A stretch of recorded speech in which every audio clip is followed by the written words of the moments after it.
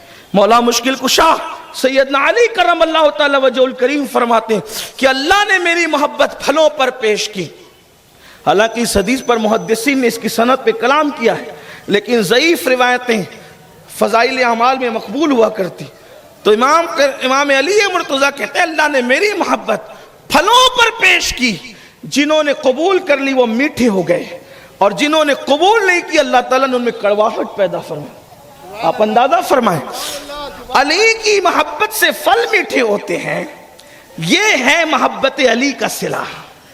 آپ غور فرمائیں تو بات دور نکلتی، عرض کر رہا تھا کہ جب یزید نے دیکھا کہ صاحب فطرت صحابی رسول حضرت نعمان بن بشیر رضی اللہ تعالیٰ کوئی خلاف نہیں جانے، کوئی کاروائی نہیں، حالانکہ وہ گورنر ہیں، کوئی انہوں نے خلاف کاروائی نہیں کی، جتنی ایک طالب علم ہونے کی حیثیت سے اہل سنت کی کتب میں ہم جانتے، انہوں نے کوئی خلاف کاروائی نہیں کی۔ گورنر تھے تو اس نے جو ہے سوچا کہ میں کس کو منتخب کروں۔ اس کا ایک دوست تھا، ابن سرجون۔ عقد الفرید کے اندر ابن سرجون کا تذکرہ بہت وضاحت کے ساتھ کیا گیا ہے۔ یہ یہودی کا بچہ تھا، یہ خود یہودی تھا ابن سرجون۔ تو اس سے مشورہ کیا۔ دیکھیں مشیر بھی کس کو رکھا گیا تھا، مشیر بھی اس نے رکھا تو ایک یہودی کو رکھا، اور اس نے ابن زیاد کا نام دیا اس لیے کہ شرافت کے کام شریف لوگ ہی کر سکتے ہیں اور رذالت کے کام رذیل لوگ کر سکتے ہیں۔ تو چونکہ وہ جانتا تھا ابن سرجون کے عبید اللہ ابن زیاد کیا ہے، تو پیداوار زنا ہے، پلیدی ہے، تو اس نے کہا کہ یہ کام اگر کوئی سختی سے کرے گا تو عبید اللہ ابن زیاد کرے۔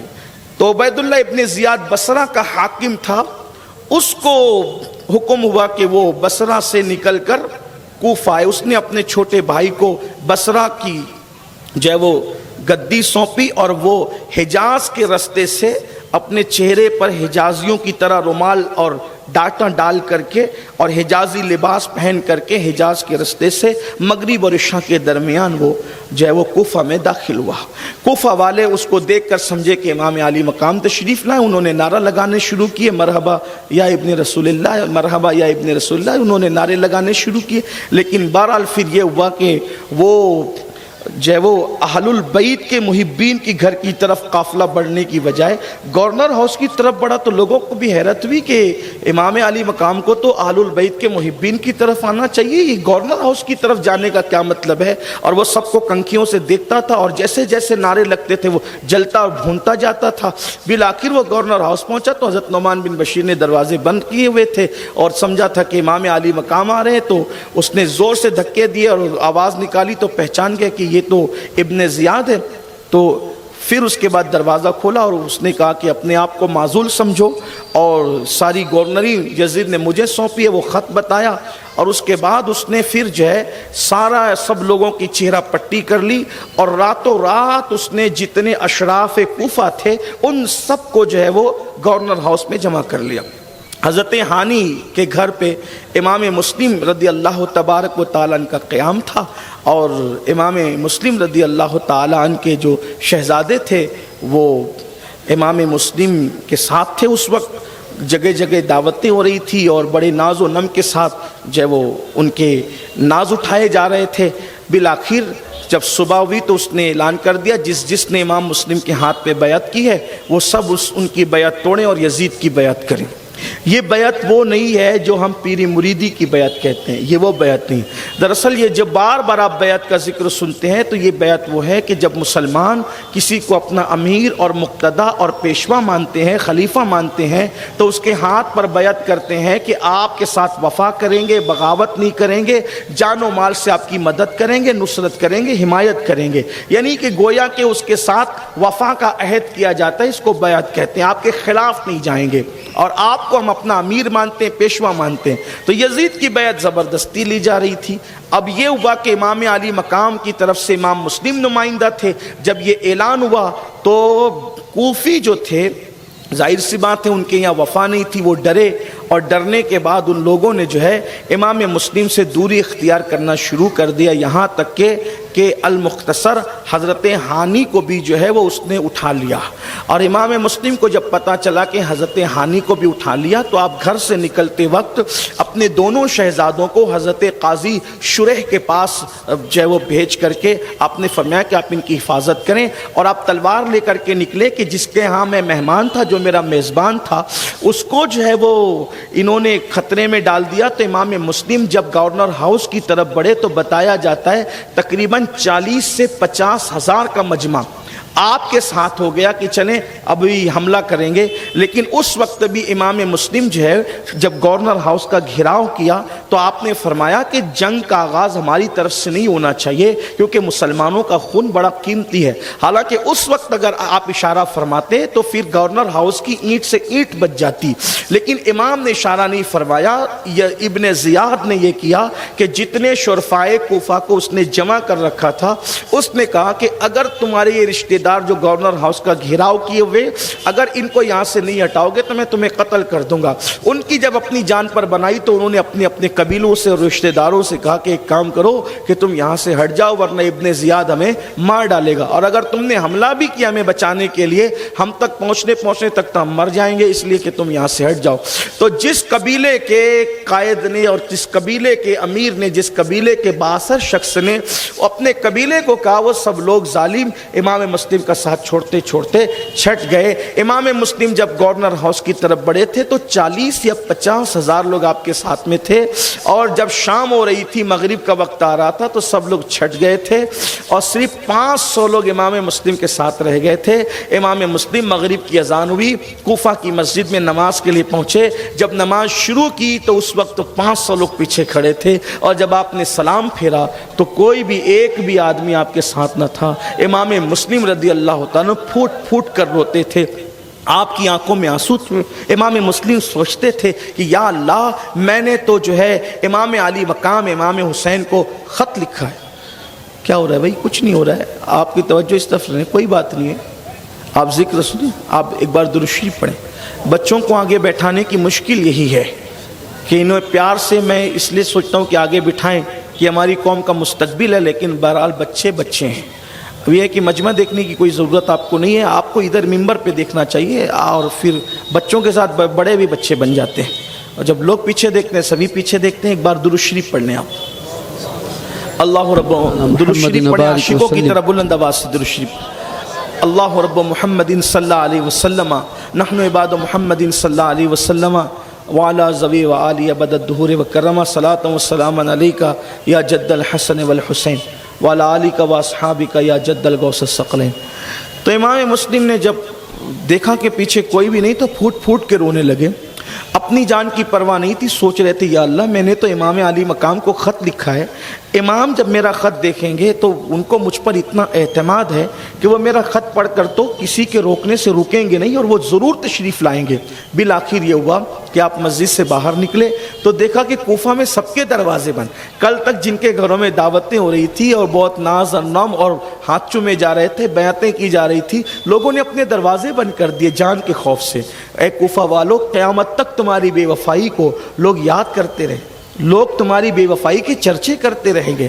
اور ایک بات آپ دیکھیں، آپ جب کبھی کوفہ جائیں تو کوفہ میں آپ ہمیشہ دیکھیں گے کوئی کتنا بھی مالدار ہوگا، اس کے چہرے کو کبھی آپ کھلا کھلا نہیں دیکھیں گے۔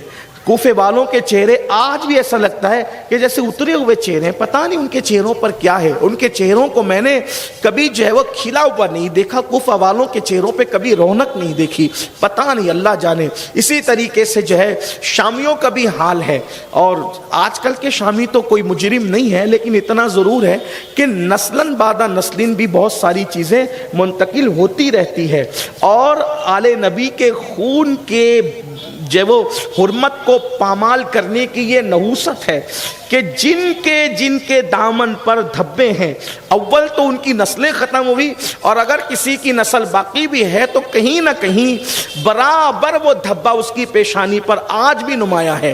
اللہ تبارک و تعالی ہمیں محفوظ رکھے، حق کے ساتھ حق کا ساتھ دینے کی توفیق عطا فرمائے، حق بولنے، حق کو قبول کرنے اور حق کو عام کرنے کی اللہ تعالی ہمیں توفیق عطا فرمائے۔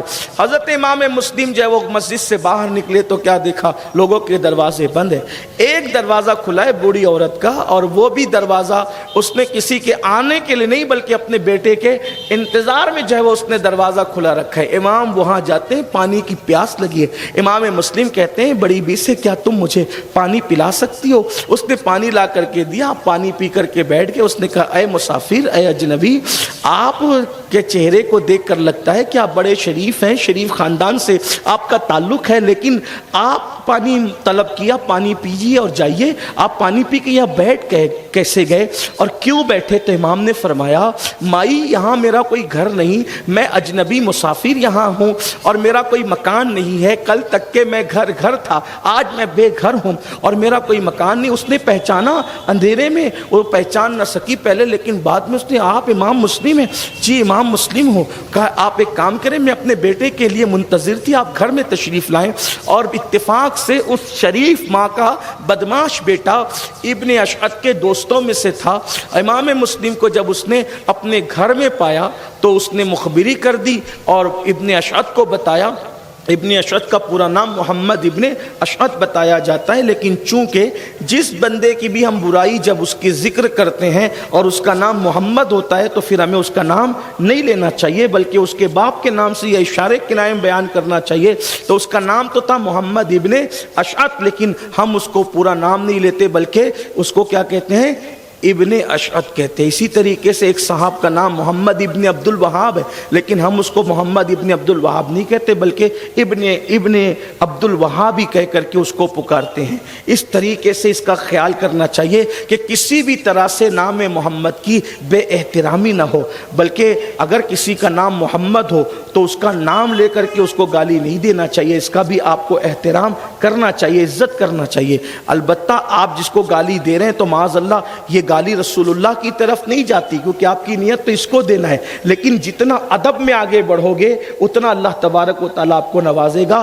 ہزاروں سال کی عبادتیں وہاں تک نہیں پہنچاتی جہاں انسان کو ادب پہنچاتا ہے. اور پھر یاد رکھنا, اللہ اکبر, ہزاروں سال کے گناہ آپ کو اتنا نقصان نہیں پہنچاتے جتنا بے ادبی آپ کو نقصان پہنچاتی ہے. اس لیے بادب بنو, بادب با نصیب, بے ادب بد نصیب. الدین کلہ ادب, دین پورا کے پورا ادب کا نام ہے. ہمارا مذہب ادب, ہمارا مسلک ادب, ہمارا مشرب ادب, ہماری تہذیب ادب, ہمارا تمدن ادب. اس لیے ادب کے ساتھ رہو اور اپنی زبان کو کنٹرول میں رکھو. بہرحال ابن اشعت اس بڑھیا کا بیٹا, ابن اشعت کا دوست تھا جو وہ اس بڑھیا کا بیٹا, اس نے مخبری کی اور مخبری کرنے کے بعد حضرت سیدنا امام مسلم رضی اللہ تبارک و تعالیٰ کو ان لوگوں نے جو ہے گرفتار کرنے کے لیے بھیجا. لیکن آپ سن چکے ہیں کہ رسول اللہ کے گھر کے ہاشمی جوان جو تھے اللہ نے ان کو بڑی بہادری عطا کی تھی اور وہ بڑے بہادر تھے. جب وہ گرفتار کرنے کے لیے آیا تو حضرت سیدنا مسلم ابن عقیل نے تلوار نکالی اور تلوار نکال کر ان سے مقابلہ فرمایا. جب مقابلہ کیا ان سے, ان کو ایسا لگا کہ ہم ان پر جو وہ قابو نہیں پا سکتے, تو ابن اشعت نے کہا کہ مسلم, ہمارا ارادہ آپ سے لڑنے کا نہیں ہے, جنگ کرنے کا نہیں ہے, جھگڑا کرنے کا نہیں ہے, آپ ابن زیاد کے پاس چلیے, بات کیجئے. امام مسلم نے فرمایا میں بھی لڑنا نہیں چاہتا, میں بھی لڑنے کے لیے نہیں آیا, لیکن بات اتنی ہے کہ جو ہے وہ بغیر لڑے اگر بات ہو جاتی تو بہت اچھا ہے. حالانکہ جو ہے وہ اس لڑائی کے اندر آپ نے کئی لوگوں کو قتل بھی کر دیا تھا, ان لوگوں نے امام مسلم کو زخمی بھی کر دیا تھا. زخمی لہو لہان ہونے کے باوجود بھی امام مسلم کا ان کو خوف تھا اور انہوں نے کہا ہم آپ کو امان دیتے ہیں, ہم آپ کو پناہ دیتے ہیں. حضرت سیدنا امام مسلم کو انہوں نے کہا آپ سواری پر بیٹھیں, کھچر پر بیٹھیں اور ابن زیاد کے پاس چلیں, گورنر ہاؤس چلیں. حضرت سیدنا امام مسلم جیسے کھچر پر بیٹھے اور چلے.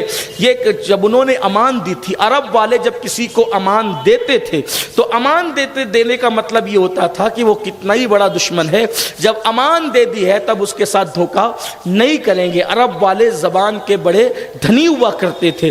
لیکن بہرحال اب وہاں تو کیا تھا کہ بغض اہل بیت میں اتنی آگے بڑھ گئے تھے, وہ تو کلمہ پڑھانے کا احسان بھی بھول گئے تھے, دین دینے کا احسان بھی بھول گئے تھے. نمازوں کے اندر محمد اور آل محمد پر درود پڑھتے تھے اور نمازوں کے باہر سازشیں کرتے تھے. کس قدر حالات بد سے بدتر تھے. ممبروں پہ بیٹھ کر کے مولا مشکل کشا کو گالیاں دیا کرتے تھے. سوچے تو صحیح حالات کس طرح تھے, کیسے تھے. بلکہ آپ کو بتاؤں کہ ایک زمانہ یوں بیتا, بغض اہل بیت کا ایک زمانہ یوں بھی تھا مروانیوں کے دور میں کہ ملک شام میں کوئی علی نام نہیں رکھتا تھا، حسن نام نہیں رکھتا تھا، حسین نام نہیں رکھتا تھا، یہ نام نہیں رکھے جاتے. اتنی ان کے جیسے آج ہمارے یہاں یزید نام نہیں رکھتا کوئی، مروان نام نہیں رکھتا.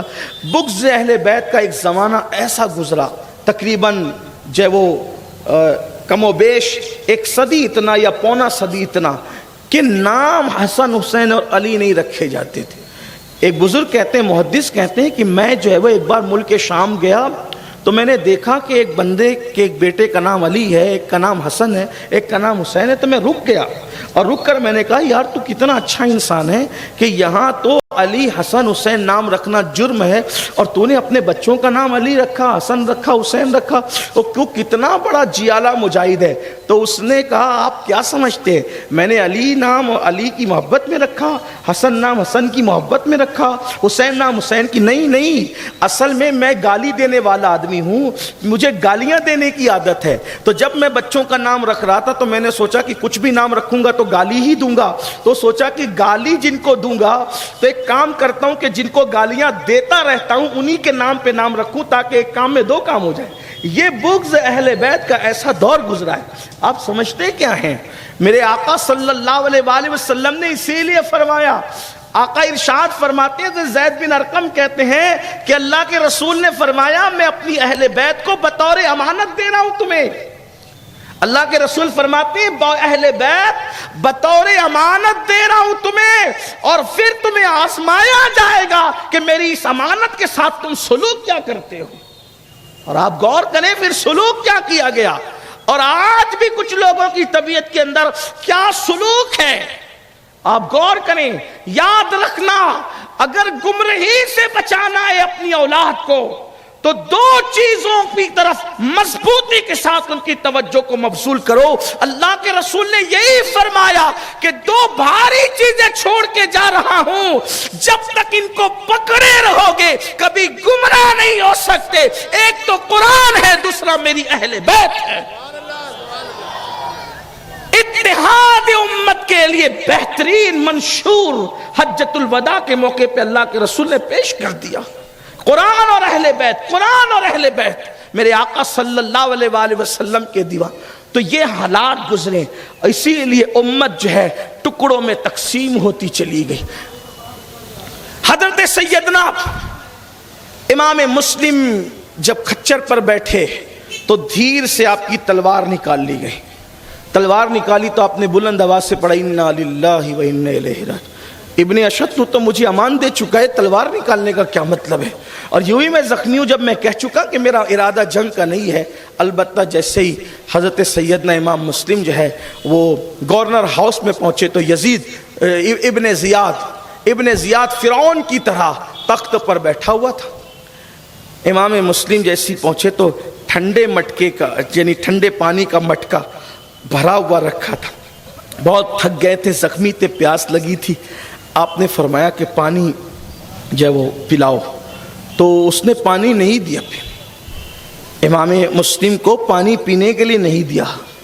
اور اس کے بعد اس نے جب حضرت امام مسلم سے گفتگو کی تو اس نے کہا کہ آپ کی جان اسی طرح سے بخشی جا سکتی ہے کہ آپ حسین کو اور اس کے باپ کو لعنت کرے، گالیاں دے. آپ حضرت امام مسلم نے فرمایا کہ میں واللہ مرنا پسند کرتا ہوں، میں لعنت کرتا ہوں تجھ پر اور تیرے باپ پر. یہ جرأت تھی ان کے اندر. امام مسلم میں جرأت تھی ابن زیاد کے سامنے. فرمایا کہ تجھ پر تیرے باپ پہ لعنت کرتا ہوں. او ابن مرجانہ، تو علی کو اور حسین کو گالیاں دینے کی بات کرتا ہے، میرے آقاؤں کو؟ مجھ سے نہیں ہو سکتا. اس نے کہا تو ٹھیک ہے، مرنے کے لیے تیار ہو جائیں. تو امام مسلم نے کہا کہ ٹھیک ہے، اور آپ نے پھر جو ہے وہ کچھ وصیتیں فرمائی. وہاں پر عمر بن سعد موجود تھا، حضرت سعد ابن ابی وقاص رضی اللہ تبارک و تعالیٰ کا بیٹا. آپ نے فرمایا کہ یہاں تو میرے رشتہ داروں میں عمر سعد ہی ہے. اس نے کہا میں کوئی وصیت نہیں سنتا. یعنی حالات کے دھارے میں کیسے لوگ بہتے ہیں، دنیا کتنی بے وفا. ایک بات یاد، ایک بہت بڑے مفکر سے میں نے سنا، انہوں نے کہا کہ میں نے دنیا سے بڑھ کر بے وفا کسی کو دیکھا ہی نہیں. دنیا پہ کبھی بھروسہ مت کرنا. امام کہتے ہیں شہد دکھائے، زہر پلائے، قاتل ڈائن شوہر کش، اس مردار پہ کیا للچایا، دنیا دیکھی بھالی ہے، سونا جنگل رات اندھیری، چھائی بدلی کالی ہے، سونے والوں جاگتے رہیو، چوروں کی رکھوالی ہے. کبھی دنیا سے جی مت لگانا، کبھی دنیا سے وفا کی امید نہ کرنا. پیار سب سے کرو، محبت سب سے کرو، اخلاق کے ساتھ سب سے پیش آؤ، سب کے ساتھ رشتہ رکھو، تعلق رکھو، لیکن وفا کی امید کسی سے نہ رکھو.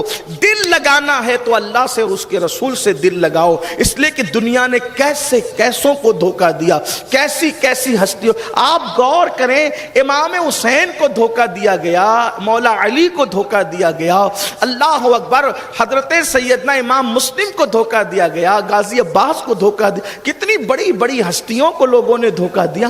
ہم کون ہیں میرے بھائی؟ بلکہ اللہ اکبر، لوگوں نے رسول اللہ صلی اللہ علیہ وآلہ وسلم کو تک دھوکہ دینے کی کوشش کی. کیا آپ نے نہیں پڑھا کہ بدر کی جنگ شروع ہونے سے پہلے 300 لوگوں کو لے کر کے جو ہے وہ عبداللہ ابن ابی رئیس المنافقین بھاگ گیا؟ کیسا دھوکہ دینے کی اس نے کوشش کی.